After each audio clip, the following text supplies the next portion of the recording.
Hello నమస్తే. Palamuru Rangareddy project అంశానికి సంబంధించి నిన్న తెలంగాణ అసెంబ్లీలో చర్చ సందర్భంగా తెలంగాణ ముఖ్యమంత్రి రేవంత్ రెడ్డి మాట్లాడిన కొన్ని మాటలు ఆంధ్రప్రదేశ్లో అధికార తెలుగుదేశం పార్టీకి ఇబ్బందులు కలిగిస్తున్నాయి, తెలుగుదేశం పార్టీకి కష్టాలు తెచ్చిపెడుతున్నాయి. ఏం మాట్లాడారు రేవంత్ రెడ్డి?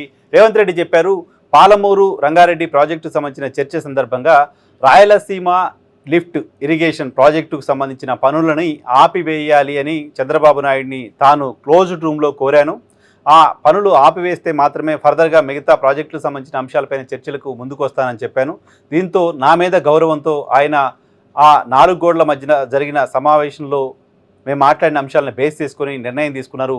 రాయలసీమ లిఫ్ట్ ఇరిగేషన్ పనులు ఆగిపోయాయి అనే దానిపైన ఎవరికైనా అనుమానం ఉంటే బీఆర్ఎస్ పార్టీకి సంబంధించిన, భారతీయ జనతా పార్టీకి సంబంధించిన, ఎంఐఎంకి సంబంధించిన, కమ్యూనిస్ట్ పార్టీలకు సంబంధించిన సభ్యులందరితో కలిసి ఒక కమిటీ అక్కడికి వెళ్ళి నిజ నిర్ధారణ చేసి రావచ్చు, చూసుకొని రావచ్చు అక్కడ పనులు ఆగిపోయాయో లేదో అనే విషయాన్ని కూడా ముఖ్యమంత్రి చెప్పారు.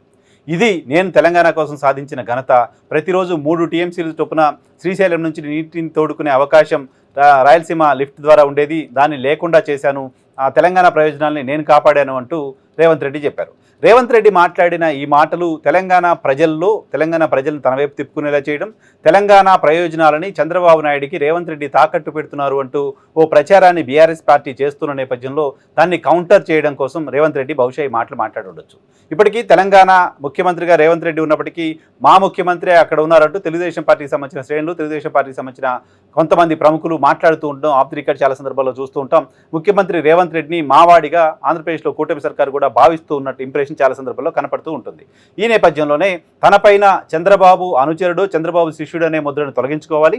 అదే సమయంలో తాను తెలంగాణ ప్రయోజనాల కోసం ఉంటాను తప్ప ఆంధ్ర ప్రయోజనాల కోసం తెలంగాణ ప్రయోజనాలని ఆంధ్రాకి తాకట్టు పెట్టను అనే విషయాన్ని తెలంగాణ ప్రజలకు చెప్పాలి.